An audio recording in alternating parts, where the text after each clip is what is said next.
Nihao! So, nagkaroon ulit ako ng chance mag-isa dito sa room. Kaya, grinab ko na nga yung opportunity ko na makapag-ayos ng gamit. So, sobrang kalat na ng mga gamit ko. Ayan. Sobrang konti lang kasi ng space namin dito. Kaya, kailangan na natin magtupi ng mga damit kasi nagugusot na yung mga damit natin kasi siksik lang tayo ng siksik kapag nakakapaglaba tayo. So, madalang lang kasi ako mag-isa dito sa room, kaya, ayan, may mga pasok yung kasama ko, kaya nag-ayos na nga ako. So, ito pa lang yung naayos natin kasi medyo late na rin tayo nagising. Napasarap na naman yung tulog natin.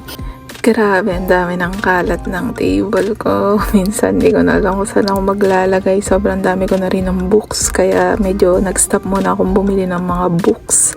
So, nilinis ko muna. So, yan, grabe, ang alikabok na. Guys, medyo mahirap talagang kumilos pag marami sa room, kaya green up na nga natin to. So, hindi pa nga tayo nakakapaglaba. So, ayan, medyo luminis-linis naman. So, sa ibang araw, pag may chance ulit, yung ibang gamit ko naman yung lilinisin ko. So, pagkatapos nito, maglalaba naman. So, yun lang. Salamat!